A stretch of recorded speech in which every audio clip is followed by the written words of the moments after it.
Mis amados hermanos, esto que les voy a decir ahora es como cuando uno dice, este programa no puede ser visto sin la compañía de un adulto responsable.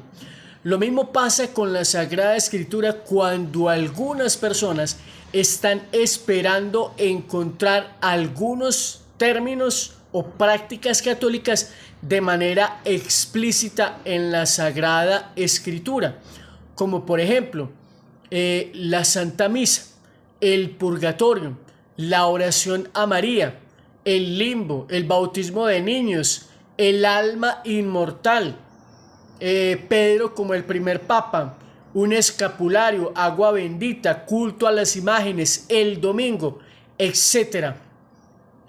Y resulta que para hablar de misa, pues el término es Santa Eucaristía. Y en la Sagrada Escritura aparece un término donde se habla de la acción de gracias. Y eso es lo que se traduce por Eucaristía. Otra cosa como por ejemplo el purgatorio. Algunos hermanos dicen que no aparece en la Biblia la práctica o un término que haga referencia al purgatorio de manera explícita, no, pero de manera implícita sí, tanto en el Nuevo como en el Antiguo Testamento. En el Nuevo Testamento, la primera carta del apóstol San Pablo a los Corintios dice: la obra de cada cual será probada por el fuego. Y puede ser que la obra se consuma en su totalidad, pero aquel salvará su alma. Cuando Jesús dice, hay pecados que no son perdonados ni en este siglo ni en el venidero, o en otra traducción dice, ni en esta vida ni en la otra. Entonces, si estamos hablando de que hay posibilidad de que más allá ciertas cosas se puedan purificar, porque nosotros tenemos que decir, cuando una persona se ha negado hasta el final a Dios, pues obviamente esta persona se va para el infierno y no hay nada que hacer por ella. Pero la Biblia dice que nada impuro puede entrar delante de la presencia de Dios, y puede ser que uno no tenga pecados de condenación, pero sí tiene faltas por purificar, y entonces allí es donde dice Jesús, entrará a la cárcel y no saldrá de allí hasta que pague el último céntimo. Y esto también, pues el libro de los Macabeos, segunda de Macabeos, que también habla de una plegaria por los muertos. Claro, algunos no lo tienen porque extrajeron esos libros de la Sagrada Escritura. Algunos me dicen, cuando yo les pregunto sobre el término de sola escritura, que es que no es un término bíblico porque no aparece en la Biblia, hablan de San Pablo cuando dice toda escritura es apta para instruir y para enseñar. Pero es que Pablo no está hablando del Nuevo Testamento porque el Nuevo Testamento todavía no se había escrito. Él apenas estaba comenzando a escribir algunas cartas que ni siquiera se imaginó que en un futuro llegarían a formar parte de un canon neotestamentario. Pablo, se refería a unos libros del Antiguo Testamento que estaban puestos en duda sobre su autenticidad. Y ahorita que estoy hablando del canon bíblico, también comprender que hay algunos escritos que no formaron parte de la Sagrada Escritura porque la Iglesia en su discernimiento vio que esos libros no tenían algunas sanas doctrinas o que estaban siendo mezclados con cuestiones de prácticas de nueva era, de relajación, de cosas que no son sanas ante la liturgia de la Iglesia. Entonces, bueno, el rezo a la Santísima Virgen María. Es que ustedes recordarán que en el Evangelio de Juan, Jesús le está diciendo a sus discípulos, muchas cosas tengo yo todavía que decirles, pero ustedes todavía no pueden con eso. Es decir, si yo les hablo de esto, ustedes definitivamente se descompensan, se descomponen, no pueden entender eso ahora, pero yo enviaré el Espíritu Santo, que el Espíritu los guiará a la verdad completa. Quiere decir que al momento en que Jesús se va de en medio de sus discípulos hacia el cielo, no le dice a los discípulos todo lo que quisiera decirles y promete enviar nuevamente el Espíritu Santo que los va a guiar a la verdad completa. Por lo tanto, muchas cosas vinieron a comprenderla los discípulos después. Ahora, que todo tiene que estar en la Biblia. Mis amados hermanos, no todo tiene que estar en la Biblia. El mismo apóstol Juan dice, si todo lo que Jesús dijo se escribiera, no cabrían los libros en la tierra. Entonces, de alguna manera, nos está tratando de ayudar a entender que no todo lo que Jesús dijo se puso por escrito, pero había un lugar donde se conservaban algunas de esas cosas, donde en la vida de los discípulos, en las prácticas de los discípulos que se conocen como tradición. Y otra cosa para aquellos hermanos que muchas veces no entienden algunos detalles de este tipo, y es que la iglesia no nace del seno de la Biblia nace del seno de la iglesia. Yo podría poner por escrito algunas cosas de mi vida, pero no podría escribir toda mi vida. Pues definitivamente es una realidad. ¿Por qué? Porque uno no se acuerda, porque no todo se considera relevante, etcétera, etcétera. Y algunas personas después podrán leer mi autobiografía y decir, pero aquí no escribió esto, que esto lo hizo él.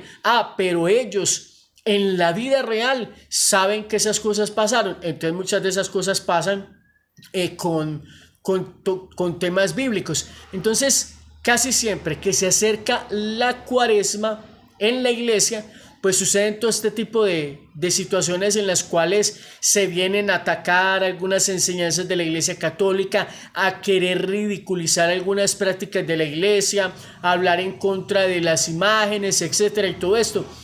Hace unos días, ayer creo que fue o antier, vinieron unas personas testigos de Jehová a la puerta de mi casa y yo me gasté más de una hora hablando con ellas y les traté de ayudar a entender algunas cosas. Por ejemplo, el capítulo 20 del libro del Éxodo, versículos 4 y 5 dice: no te harás imágenes de lo que hay en el cielo y en la tierra. Pero posteriormente en el capítulo 25 y 26 Dios mismo está mandando a hacer imágenes.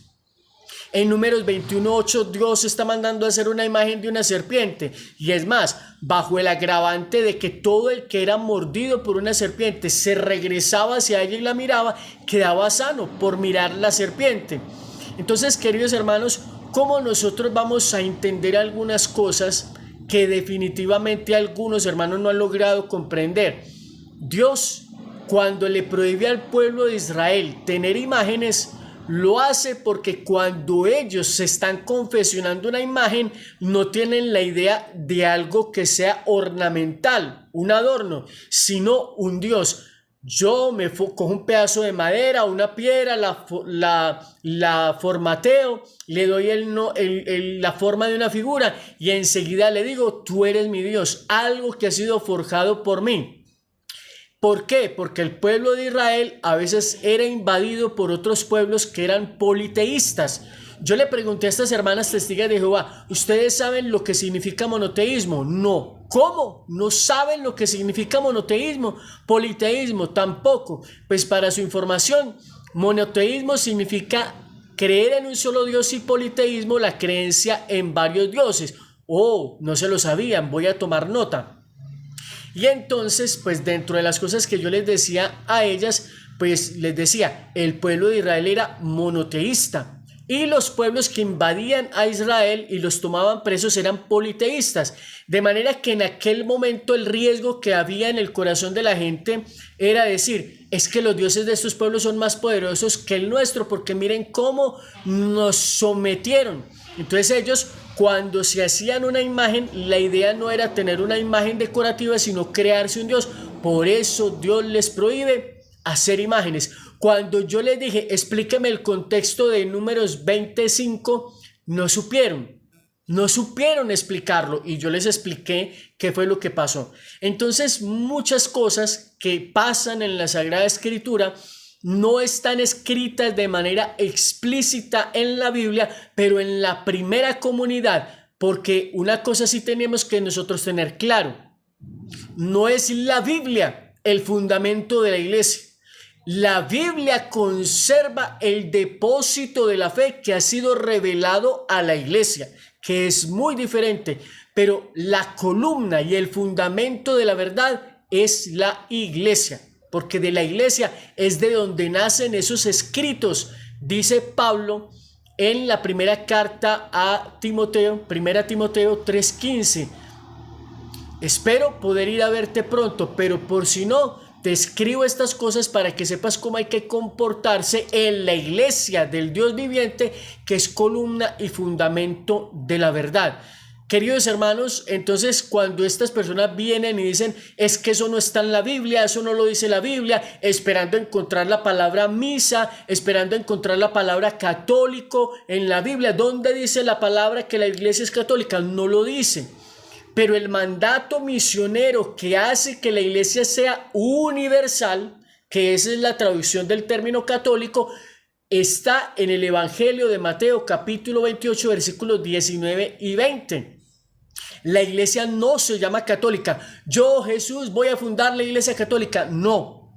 La iglesia es católica por la misión que Cristo le encomienda de ir a todos los hombres de todas las naciones, ir al mundo entero y a evangelizar. Eso es lo que hace que la iglesia sea católica. Entonces, queridos hermanos, para que no se dejen confundir y no se dejen lavar el cerebro, entonces simplemente vayan ustedes entendiendo estas cosas. Por ejemplo, también se burlan de que nosotros los católicos cada Semana Santa salimos con las procesiones, andando con las imágenes en el hombro, diciendo es que son imágenes de yeso, de madera, que tienen ojos y no ven, tienen bocas y no hablan, oídos y no oyen.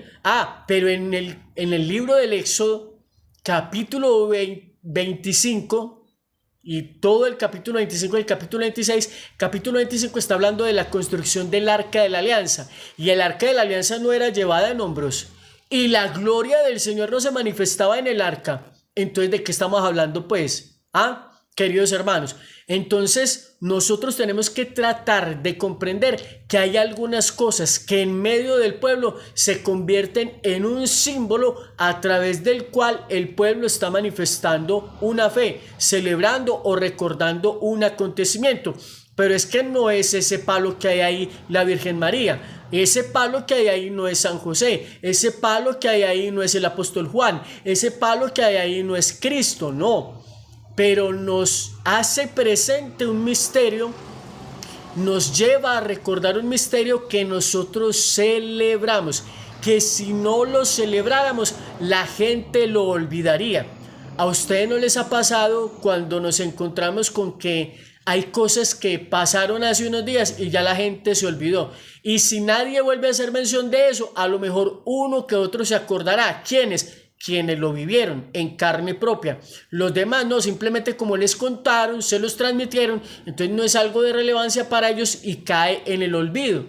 Pero resulta que al celebrar año tras año el acontecimiento, por ejemplo, de la Semana Mayor o la Semana Santa, que también lo utilizan muchos para ridiculizar la fe, que es que todas las semanas son santas, que es que no existe una Semana Santa, que en la Biblia no habla de ninguna Semana Santa. La palabra de Dios habla de esa semana en que Jesús tuvo su pasión, y esa semana la recordamos cada año. Si nosotros no recordáramos eso, pues simplemente habría caído en el olvido. Y una forma de hacerlo todavía mucho más conmemorativo es tener una representación de eso que sucedió. ¿Sí me voy a entender? Porque si hiciera de una forma meramente emocional, sentimental, pues vaya y venga, a la gente le va y le viene. Pero cuando uno se sumerge espiritual y simbólicamente en ese misterio, las cosas marcan todavía más. Voy a referirme a un pequeño detalle: el amor, por ejemplo. ¿Usted cómo le hace sentir al otro que lo ama? Mi amor, te amo, piquitos, chao. Mañana hablamos. ¿Cómo así? Venga, ¿y dónde está mi abrazo? ¿Y dónde está mi beso? ¿Y dónde está el detallito, la rosita de amor y amistad, etcétera, etcétera? Todas esas cosas que se manifiestan con un símbolo se enmarcan más fuertemente en el corazón de los seres humanos. Y por ejemplo, se habla también del bautismo de los bebés. Es que la Biblia no dice explícitamente que se bautizaban bebés, pero tampoco impide explícitamente que se bauticen bebés. Por ejemplo, hay textos de la palabra de Dios que dice que se bautizaban familias enteras. Y es que en esas familias de esa época no habían niños. Si la palabra de Dios viniera a decir explícitamente que no se bautizan niños, ya es otra cosa. Pero en la práctica de la historia de los primeros cristianos, en la época posterior, unos días después de la ascensión de Jesús, hay pruebas de que se bautizaban niños, queridos hermanos. Entonces, bueno, por ahí hay muchas más cosas que definitivamente nosotros no logramos entender o que la gente no logra entender, precisamente porque la Biblia no lo dice. Y les recuerdo uno de los elementos que dije anteriormente, que muchas cosas hizo Jesús que no están escritas en la Biblia, y que Jesús le dice a sus discípulos: muchas cosas tengo por decirles, pero ustedes ahora no pueden con eso. De manera que Él va a enviar el Espíritu Santo que los guíe a la verdad completa. Mis amados hermanos, ahí les dejo entonces esta pequeña reflexión para que ustedes logren comprender que la Biblia no fue escrita en nuestro lenguaje como para encontrar allí la palabra misa. No, la misa es la misma Eucaristía, y en la palabra de Dios sí existe la expresión de que se reunían para celebrar la acción de gracias. De ahí viene Eucaristía. Queridos hermanos, ahí les dejo entonces con ese mensaje, esperando que seamos humildes, que abramos el corazón y que comprendamos por enésima vez que en la Sagrada Escritura existen también verdades implícitas, no explícitas, que no son expresadas de manera explícita, pero que en la práctica o en el contexto de la Biblia se entiende esa expresión. Un abrazo, Dios los bendiga.